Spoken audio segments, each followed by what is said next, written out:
থেমে থাকার নাম জীবন নয়, জীবন মানে প্রতিনিয়ত বেঁচে থাকার সংগ্রাম। ইয়োসি গিন্সবার্গ নামের এক লোক একবার এক ভ্রমণে যায়, আর এই ভ্রমণ তার জীবনে বিপর্যয় ডেকে আনে। তাকে অ্যামাজন জঙ্গলে 21 দিনের মতো সময় আটকে থাকতে হয়েছিল। জঙ্গলের নানা প্রতিকূলতার সাথে তার যুদ্ধ করতে হয়।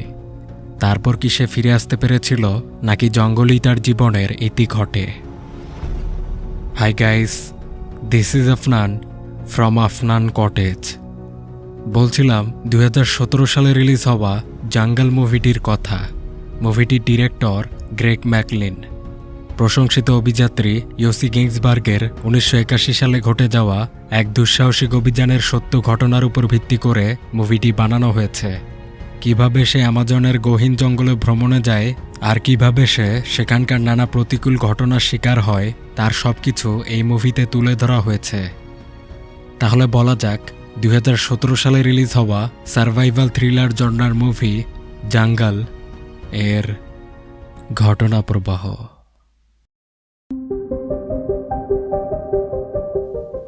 ইসরায়েলি একজন ভ্রমণ পিপাসু লোক ছিলেন ইয়োসি গিন্সবার্গ। তিনি তার জীবনে নানা দেশ দেশান্তরে ভ্রমণ করেছেন। আর 10টা মানুষের মতো ইয়োসির জীবন ছিল না।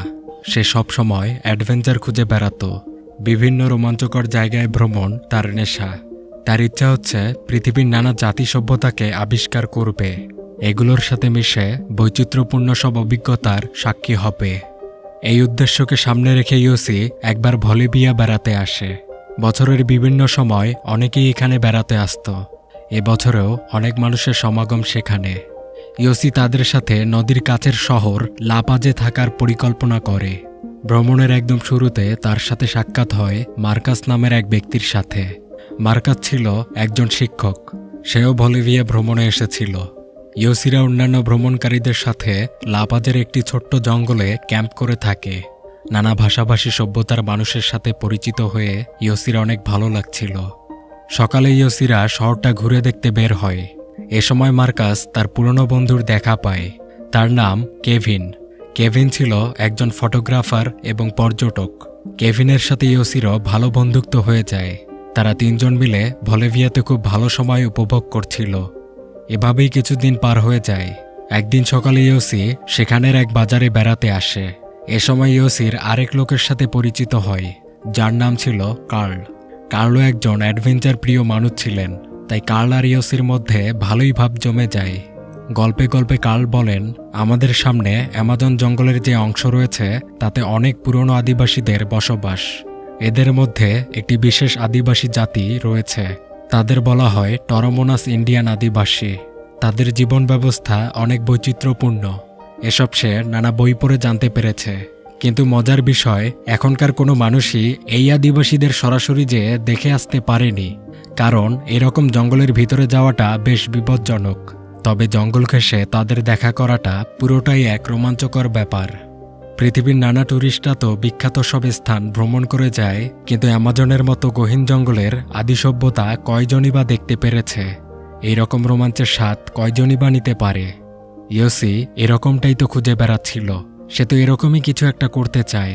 সে কালকে বলে তার সাথে সে অ্যামাজন জঙ্গলের ওই অংশটাতে যাবে আর ওই আদিবাসীদের সাথে সাক্ষাৎ করবে। কার্ল এতে রাজি হয়। ইয়োসি অনেক কৌতূহল ছিল। সে তার বন্ধুদেরও এই রোমাঞ্চ অভিযানে নিয়ে যেতে চায়। ইয়োসি বলে, আমরা আমাদের এই ভ্রমণকে অসাধারণ করতে পারি। আমরা অন্য সব পর্যটকদের মতো হব না, আমরা আলাদা কিছু করব। তাই আমাদের এরকমই একটি দুঃসাহসিক অভিযানে যাওয়া দরকার। চিন্তার কিছু নেই, এই অভিযানে কার্ল আমাদের গাইড করবে। কার্ল অনেকবার এইরকম অভিযানে গিয়েছে, তার অনেক ভালো অভিজ্ঞতা আছে। প্রথমে যদিও তার বন্ধুরা রাজি ছিল না, কিন্তু কার্লের সাথে আলোচনা করে তারাও জঙ্গলে যাওয়ার জন্য আগ্রহী হয়। তাদের যেতে 3 থেকে 4 দিন সময় লাগবে। তারা প্রয়োজনীয় সব উপাদান সাথে নিয়ে নেয়। ভালো একটি ম্যাপের প্রয়োজন ছিল, কিন্তু এ সময় অ্যামাজন জঙ্গলকে ঘিরে ভালো কোনো ম্যাপ ছিল না। কার্ল বলে, জঙ্গলে নদী হচ্ছে সবথেকে ভালো বন্ধু। কখনো হারিয়ে গেলে নদীকে অনুসরণ করো, গন্তব্যে পৌঁছে যাবে। পরের সকালে তারা প্লেন দিয়ে পাহাড় পাড়ি দেয়, জঙ্গলের কাছাকাছি চলে আসে। সারাদিন ভ্রমণের পরে রাতে তারা এক জায়গা ঘুমানোর জন্য স্থির করে। কার্ল বলে, অনেকে আদিবাসীদের নিয়ে মনে করে তারা বাইরের পৃথিবী থেকে অনেক পিছিয়ে আছে, তাদের মধ্যে বিজ্ঞানের কোনো ছোঁয়া নেই, তারা নির্বোধ। কিন্তু বাস্তবতা হলো তারা অনেক বিষয় আমাদের থেকে এগিয়ে। তারা দুঃসাহসী, জঙ্গলের বিশালতায় তাদের রাজত্ব। তারা এমন কিছু ঔষধের ব্যবহার জানে যা বিজ্ঞান এখনো আবিষ্কারই করতে পারেনি। সত্যিকার অর্থে আদিবাসীরা অনেক স্মার্ট। বন্ধুদের মধ্যে সবথেকে ভীতু ছিল মার্কাস, তাই তাকে নিয়ে সবার একটু চিন্তা হয়। তবে যাই হোক, তারা সবাই জঙ্গলের রোমাঞ্চ উপভোগ করছিল। পরের রাতে জঙ্গলে বৃষ্টি নামে। প্রতিকূলতার মধ্য দিয়েই তারা এগিয়ে যায়। তাদের খাবার ফুরিয়ে এসেছিল। কাল আশ্বাস দেয় আগামীকাল তারা ভালো খাবার পেয়ে যাবে। দীর্ঘ 4 দিনের সফর শেষে ইয়োসিরা এক আদিবাসী গ্রামের কাছাকাছি চলে আসে। তবে তারা টরমোনাস আদিবাসী ছিল না। টরমোনাসদের অবস্থান জঙ্গলের আরো গভীরে। এই আদিবাসীদের কাছে কাল পরিচিত, কারণ আগে একবার সে এ পর্যন্ত এসেছে। ইয়োসিদের খুব সুন্দর আপ্যায়ন করা হয়। তারা সবাই আদিবাসীদের জীবন ব্যবস্থার স্বাদ নেয়। আদিবাসীদের সাথে তারা খুব সুন্দর সময় পার করে। তাদের গন্তব্য ছিল টরমোনাস আদিবাসী, তাই ইয়োসিরা ওই আদিবাসীদের বিদায় জানিয়ে টরমোনাসদের উদ্দেশ্যে এগিয়ে যেতে থাকে। পথে তারা নদীর স্রোতের মাঝে সোনার চূর্ণ খুঁজে পায়। কাল আগে তাদের বলেছিল এখানে সোনা পাওয়া যেতে পারে। এই সোনা দেখে তারা অনেক খুশি হয়। কালের উপর বিশ্বাসটা বেড়ে যায়। সামনে তাহলে আসলেই টরমোনাস জাতিরা রয়েছে। তারা এগোতে থাকে। সময়ের সাথে সাথে তারা জঙ্গলের ভিতরে চলে আসে। দিনভর হাঁটাতে তারা অনেক ক্লান্ত ও ক্ষুধার্ত হয়ে পড়েছিল। খাদ্যের জন্য কাল একটি বানর শিকার করে। সে বলে কখনো কখনো প্রতিকূল পরিস্থিতিতে নিষ্পাপ প্রাণীকেই ভোজন বানাতে হয়, নয়তো বেঁচে থাকাটা অসম্ভব হয়ে পড়ে। এটাই বাস্তবতা। তাদের সবার মধ্যে মার্কাসই ছিল সবথেকে দুর্বল। তার পায়ে ইনফেকশন দেখা দেয়। সে কিছুটা মনোবলও হারিয়ে ফেলছিল। মার্কাসের এই অবস্থায় ইয়োসি ও কেভিন বেশ অসন্তুষ্ট হয়। তারা ভাবছিল মার্কাসকে সাথে নিয়ে তারা আদৌ এই অভিযান শেষ করতে পারবে কিনা। কাল জঙ্গলের প্রতিকূলতা সম্পর্কে ভালোই জানে। সে মনে করে অসুস্থ মার্কাসের জন্য থেমে থেমে তারা গন্তব্যে পৌঁছাতে পারবে না। আর সময়টা বর্ষাকালের দিকে যাচ্ছে। বর্ষায় জঙ্গলের প্রতিকূলতা অনেক বেড়ে যায়। বৃষ্টির সময় জঙ্গলে থাকা অনেক বিপজ্জনক। তাই কাল বলে সে একাই টরমোনাসদেরকে খুঁজতে যাবে। এ সময়টা ইয়োসিরা এখানেই থাকুক। টরমোনাসদের খুঁজে পেলে কাল তাদের নিয়ে এখানেই ফিরে আসবে। এতে করে ইয়োসিরাও তখন তাদের সাক্ষাৎ পেয়ে যাবে। কিন্তু কালকে ইয়োসিরা একা যেতে দিবে না, কারণ কালকে ছাড়া থাকাটা তাদের জন্য ঝুঁকিপূর্ণ হতে পারে। তাদের মধ্যে সেই একমাত্র অভিজ্ঞ ব্যক্তি। তাদের কথা হচ্ছে তারা এত দূর পর্যন্ত আসতে পেরেছে, বাকিটুকুও তারা যেতে পারবে। এ সময় কেভিন ম্যাপ দেখে বলে আমাদের পাশ দিয়ে যে নদী বয়ে যাচ্ছে এটাকেই তো আমরা আমাদের পথ হিসেবে নিতে পারি। মার্কাস হাঁটতে পারছে না, কিন্তু সে তো ভেলায় ভাসতে পারবেই। ভেলা করেই আমরা নদীপথে টরমোনাসদের খুঁজতে যাব। কাল বলে নদীপথ মোটেও সহজ নয়। ম্যাপে যতটা সহজ মনে হচ্ছে, কিন্তু বাস্তবে এমন হবে না। স্রোতের ধাক্কায় বিপদে পড়ার সম্ভাবনা রয়েছে। কিন্তু ইয়োসিরা তো পিছু পা হবে না, তাই তারা নদীপথে যাওয়াকেই স্থির করে। জঙ্গলের কিছু গাছ কেটে তারা একটা ভেলা বানিয়ে নেয়। নদীপথের যাত্রা মোটেও সহজ ছিল না। স্রোতের বেগ ধীরে ধীরে বেড়ে যায়, আর স্রোত বিপরীতমুখী হওয়ায় তারা ভীষণ প্রতিকূলতায় পড়ে গিয়েছিল। তাই কাল ভেলাকে নদীর তীরে নিয়ে যাওয়ার চেষ্টা করে। তাদের থামতে হবে, কিন্তু ইয়োসিরা বিশেষ করে কেভিন থামতে চায় না। এর জন্য তার সাথে কার্লের দণ্ডও লেগে যায়। ইয়োসি তাদের থামিয়ে নেয়। তারা নদীর তীরে গিয়ে নামে। কার্ল অনেক রেগে গিয়েছিল। সে বলে তোমরা আমার কথা শুনছিলে না, এতে কিন্তু আমাদের বিপদটা আরও বাড়তে পারত। কাল তাদের ওই রাত ওখানেই কাটাতে বলে, আর বলে পরের দিন তারা নদীর স্রোত কমা পর্যন্ত অপেক্ষা করবে। স্রোত কমে গেলে তারা নদীর তীর ঘেঁষে যাত্রা শুরু করবে। কেভিন একবার ইয়োসিকে বলে সে মনে করে কাল সাঁতার পারে না, তাই তাদের সবার থেকে তার ভয়টাই বেশি। এজন্যই সে নদীপথে এত বেশি উত্তেজিত হয়ে গিয়েছিল। হ্যাঁ, এটা সত্য যে কাল জঙ্গল সম্পর্কে ভালো অভিজ্ঞতা রাখলেও সে সাঁতার পারত না। পরের সকালে কাল বলে সে তার মত পাল্টিয়েছে। সে নদীপথে যাবে না। সে হেঁটে হেঁটেই আদিবাসীদের কাছে যাবে। এতে সময় লাগবে, কিন্তু কোনো ঝুঁকি থাকবে না। কাল ভালোই রেগেছিল। এতে আবার কেভিনও রেগে যায়। সে ইয়োসিকে বলে আমরা নদীপথেই যাব, এতে দ্রুত সেখানে পৌঁছাতে পারবো। কালও বুঝতে পারবে তাকে ছাড়াই আমরা কাজটা করতে পেরেছি। ইয়োসিরা সিদ্ধান্ত নেয় তারা নদীপথেই যাবে, কিন্তু মার্কাসকে তাদের সাথে নিবে না। কেননা মার্কাস বেশ অসুস্থ, তাকে নিলে বিপদ হতে পারে। তাই মার্কাসকে তারা কার্লের সাথেই যেতে বলে। মার্কাস সব বুঝতে পারে, তাই সেও কার্লের সাথে যেতেই রাজি হয়। অবশেষে কাল ও মার্কাস ইয়োসিদেরকে বিদায় জানায়। বিদায়কালে কাল বলে, পরিশ্রমী সফলতার চাবিকাঠি, আর সফলতার কোনো শর্টকাট নেই।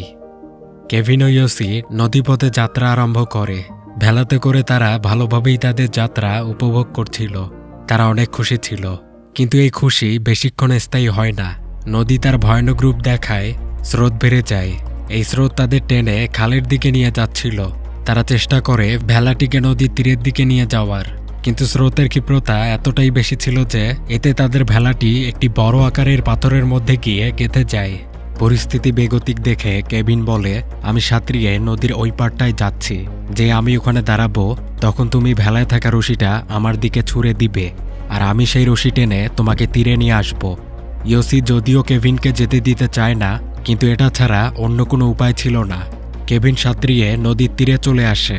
এসে সে ইয়োসিকে তার রশিটি ছুঁড়তে বলে, কিন্তু স্রোত ইয়োসিকে সেই সুযোগ দিচ্ছিল না, আর ইয়োসিও অনেক বেশি ঘাবড়ে গিয়েছিল।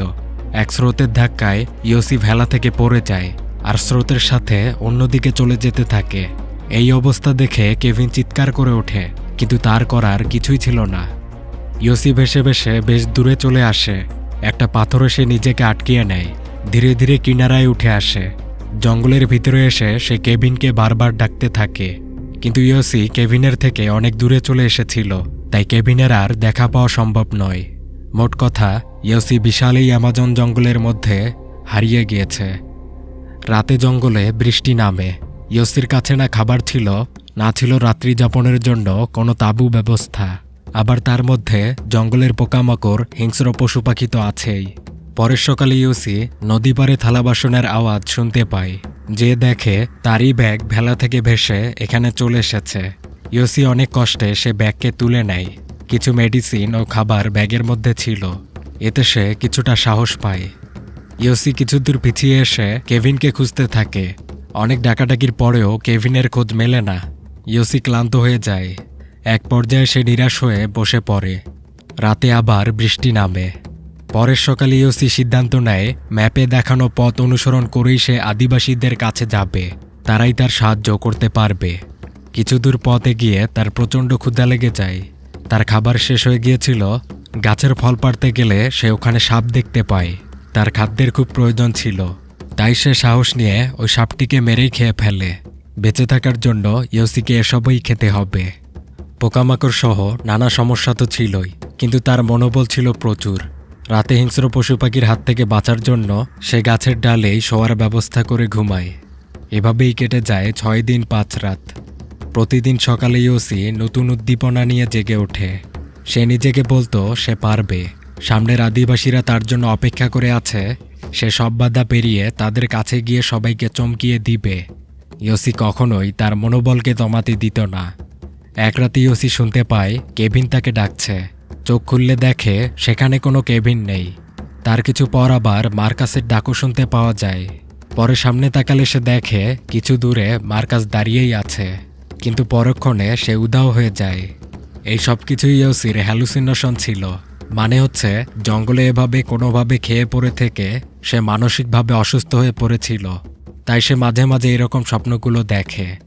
কিছুক্ষণ পরে দূর থেকে বাঘের গর্জন পাওয়া যায়। ইয়োসি ভালো করে তাকিয়ে বুঝতে পারে আসলেই একটি বাঘ কাছাকাছি রয়েছে। ইয়োসি সাহসিকতার সাথে আগুন জ্বালিয়ে বাঘটিকে তাড়িয়ে দিতে সক্ষম হয়। ভয়ে ভয়ে কাটে সেই রাত। পরের সকালে সে উঠে দেখে তার চারপাশে বিচ্ছু সাপ, পিঁপড়া সহ নানা পোকামাকড় ছড়িয়ে ছিটিয়ে রয়েছে। ইয়োসি তার মাথায় প্রচণ্ড ব্যথা অনুভব করছিল। সে দেখে চামড়ার ভিতরে কিছু একটা ঢুকে গিয়েছে। সে চামড়া কেটে একটি জোককে বের করে আনে। বোঝা যায় তার শরীর ধীরে ধীরে পোকামাকড়দের খাদ্যে পরিণত হচ্ছে। বেশ কয়েকদিন পার হয়ে গেছে। ইয়োসি এখন অনেক অসুস্থ। তার শরীরও রোগা হয়ে গিয়েছে, কিন্তু তাকে তো এগিয়ে যেতেই হবে। কিছু দূর এগিয়ে সে পাখির কিছু ডিম খুঁজে পায়। ডিমগুলোতে ভ্রূণ উপস্থিত ছিল। ইয়োসির কোনো উপায় ছিল না, তাই সে জীবন্ত ভ্রূণগুলোকেই খেয়ে ফেলে। ইয়োসি এগোতে থাকে। সামনে যে সে দেখে সেখানে কিছু মানুষ ক্যাম্প করে অবস্থান করছিল। হতে পারে তারা এখানকারই আদিবাসী, কিন্তু দুর্ভাগ্য মাত্রই তারা চলে গেছে। এতে ইয়োসি নিরাশ হয়। তবে ভেঙে পড়ে না। সে ভাবে এত দূর যেহেতু সে আসতে পেরেছে, তাহলে আরও সামনেও সে যেতে পারবে। সেই তো পৃথিবীর ভাগ্যবান মানুষ যাকে জঙ্গল হারাতেই পারছে না। জঙ্গলে অনবরত এগিয়ে যাওয়ার জন্য সবচেয়ে বেশি প্রয়োজন শরীরের পাকে, কিন্তু ইয়োসির পা ছিল জখম, সেগুলোতে পচন ধরে গিয়েছিল। ইয়োসি অনেক কষ্ট পায়, পা ধরে আর্তনাদ করে। পরের সকালে সে আবার এগোতে থাকে। পথে সে একটি পায়ের ছাপ দেখতে পায়। সে মনে করে এটা কেভিনের। সে কেভিন বলে চিৎকার করে ওঠে, কিন্তু পরে দেখতে পায় সামনেই তার খাওয়া ডিমগুলো পড়ে আছে। মানে এই পায়ের ছাপ তারই, আর সেই ঘুরে ফিরে আবার আগের জায়গায় চলে এসেছে। ইয়োসির এতে অনেক রাগ হয়। পরে সে নিজেকে সামলিয়ে নেয়। তার মনে পড়ে কাল সবসময় বলতো নদীপথকেই অনুসরণ করে এগোতে, তাই ইয়োসি নদীর তীর হয়ে এগোতে থাকে। রাতে আবার অঝড় বৃষ্টি নামে। বৃষ্টির মধ্যে ইয়োসি ঘুমানোর চেষ্টা করছিল। বৃষ্টিতে চারপাশ ডুবে যায়। অন্যদিকে এই সময়ের মধ্যে কেভিনকে নদীর তীরে খুঁজে পাওয়া গিয়েছিল। জঙ্গলের গ্রাম্য আদিবাসীরা তাকে উদ্ধার করে। কেভিন সুস্থ হয়ে ইয়োসির কথা গ্রামের সবাইকে জানায়। তাকে খোঁজার জন্য ফরেস্ট পুলিশ অফিসারকে বলে। সবার ইয়োসির বেঁচে থাকা নিয়ে সন্দেহ ছিল, কিন্তু কেভিনের বিশ্বাস ইয়োসি বেঁচে আছে। কেভিন বেশ কয়েকবার প্লেন নিয়ে জঙ্গল ঘুরে ইয়োসিকে খুঁজে বেড়ায়। নিচে থেকে ইয়োসি প্রায় প্লেনের আওয়াজ শুনতে পেত, আর প্লেন উপর দিয়ে গেলে ইয়োসি জোরে চিৎকার করে উঠত। কিন্তু এত ঘন জঙ্গল থেকে কারো চিৎকার শোনা আসলে সম্ভব ছিল না। কেভিন তার খোঁজ বন্ধ রাখবে না। ফরেস্ট অফিসাররা অনেক আগে আসা ছেড়ে দিয়েছিলেন, তবে তারা বলেন গ্রাম্য আদিবাসীদের সহায়তায় কাছাকাছি নদীর তীরগুলোতে গিয়ে খুঁজতে। এতে অন্তত কেভিন সান্ত্বনা পাবে। কেভিন অনেক চেষ্টায় এক আদিবাসী বোটম্যানকে রাজি করিয়ে নেয়। তাকে সাথে নিয়ে ইয়োসিকে খুঁজতে বেরিয়ে যায়। জঙ্গলে ইয়োসি নিস্তেজ অবস্থায় পড়েছিল। সে প্রায় হার মেনেই নিবে, কিন্তু ওই সময় দূর থেকে এক মেয়ের কান্নার আওয়াজ পাওয়া যায়। সে গিয়ে দেখে সেখানে একটি ভীত আদিবাসী মেয়ে কাঁদছে। ইয়োসিকে দেখে সে আরও ঘাবড়ে যায়। ইয়োসি তাকে সামলিয়ে নেয়। ইয়োসি তাকে বুঝায় সেও তার মতো হারিয়ে গিয়েছে, তাদের এখন একে অপরের সাহায্য করতে হবে। ইয়োসি তাকে ইশারায় বোঝায় তাদের হার মানা যাবে না। মেয়েটির জন্য ইয়োসি আবার উদ্দীপনা খুঁজে পায়। ইয়োসি তাকে খেতে দেয়, বলে আমরা নদীপথে এগোতে থাকব। প্লেন যখন উড়ে যাবে আমরা তখন প্রাণপণে চিৎকার করব। একবার না একবার তো তারা আমাদের ঠিকই দেখে ফেলবে। ইয়োসি তাকে আশ্বাস দেয়, তাকে তার পাশে রেখেই ঘুমায়। কিন্তু সকালে উঠে সে বুঝতে পারে মেয়েটি সত্যি ছিল না, এটিও তার হ্যালুসিনেশনই ছিল। জঙ্গলে এতদিন এভাবে থাকার ফলে ইয়োসির ব্রেন কাজ করার ক্ষমতা হারিয়ে ফেলছিল। এত বড় জঙ্গলে সে একা, তাই তার হ্যালুসিনেশনে এক আদিবাসী মেয়ের কল্পনা তৈরি হয় যে তার একাকিত্ব দূর করবে। ইয়োসি তার মানসিক ভারসাম্য হারিয়ে ফেলছিল। গাছাড়াভাবে হাঁটতে হাঁটতে সে একটি কুইকস্যান্ড বা চোরাবালির মধ্যে পড়ে যায়। সে ধীরে ধীরে তার ভিতরে ঢুকে যাচ্ছিল। ইয়োসি আর পারে না, সে চোখ বন্ধ করে নেয়। এ সময় তার চাচার কথা মনে পড়ে। ইয়োসির চাচা একজন অ্যাডভেঞ্চার প্রিয় মানুষ ছিলেন। তিনি সবসময় ইয়োসিকে বলতেন, তুমি যেখানেই যাও না কেন, যা কিছুই আবিষ্কার করো না কেন, আমার দোয়া সবসময় তোমার সাথে রয়েছে। যাই হোক না কেন তোমার সাথে, তুমি বাসা ফিরে আসবেই। হ্যাঁ, ইয়োসি বাসা ফিরে যাবেই। সে হার মানবে না। সে আশেপাশের লতাপাতা টেনে নিয়ে সেই চোরাবালি থেকে বের হয়। ইয়োসির শরীরের পুরো এনার্জি প্রায় শেষ, কিন্তু সে থামবে না। আমৃত্যু সে চেষ্টা করে যাবে। তার জেদের দরকার, প্রচুর জেদের দরকার। সে গাছে থাকা বিষাক্ত লাল পিঁপড়ায় হাত দিয়ে দেয়। অজস্র পিঁপড়ার জ্বালাময়ী কামড়ে সে পাগল হয়ে যায়। তার পুরো শরীরের স্নায়ুতন্ত্র যেন কেঁপে ওঠে। আর এই জ্বালায় সে দ্রুত বেগে এগোতে থাকে। এগোতে এগোতে নদীর তীরে এসে পৌঁছে। শান্ত হলে সে খোলা আকাশের দিকে তাকায়। দীর্ঘ প্রশান্তি নিয়ে সে নদী পাড়ে ঘুমিয়ে পড়ে। পরের সকালে কেভিন নৌকা করে ইয়োসিকে খুঁজতে এসেছিল। অনেক জায়গায় খুঁজেও সে ইয়োসিকে পায় না। সে নিরাশ মনে ফিরে যেতে চায়, কিন্তু ইয়োসি নৌকার শব্দ শুনতে পেরেছিল। সে কেভিনদের দেখতে পায়। ইয়োসি তার নিষ্প্রাণ প্রায় শরীর নিয়ে উঠে দাঁড়ায়। তার মুখ থেকে কোনো শব্দই বের হচ্ছিল না। যাওয়ার আগে কেভিন একবার পাশ ফিরে তাকায়। দেখে ইয়োসি দাঁড়িয়ে আছে। কেভিন দ্রুত ইয়োসির কাছে এসে তাকে জড়িয়ে ধরে। তারা দুইজনই উচ্ছ্বাসে কেঁদে ফেলে। এ যেন এক অলৌকিক প্রশান্তি। ইয়োসি এক অসাধ্যকে সাধন করেছে। এই আমাজন জঙ্গলের বিশালতা তাকে হারাতে পারেনি। পারেনি কিছুই তাকে দমিয়ে রাখতে। তার বিশ্বাস ছিল একদিন সে ফিরে যাবেই, তাই তো সে জঙ্গলের সব প্রতিকূলতা উপেক্ষা করেই বেঁচে থেকেছে। ইয়োসি যদি তার জঙ্গলে থাকার কোনো সময় হার মেনে নিত, তাহলে সে আর পৃথিবীর মুখ দেখতে পারত না এই ইতিহাসের সাক্ষী হতে। সে বৃষ্টিতে রাত যাপন করেছে, পশু পাখির হিংস্রতার ভয়ে ভয়ে দিন পার করেছে। প্রতিনিয়তই তাকে নিজের সাথে লড়ে যেতে হয়েছে এই দানবীয় বনের সাথে। নিজের পা হারাতে বসলেও সে তার এগিয়ে যাওয়া থামিয়ে দেয়নি। চোরাবালি তাকে ডুবাতে পারেনি।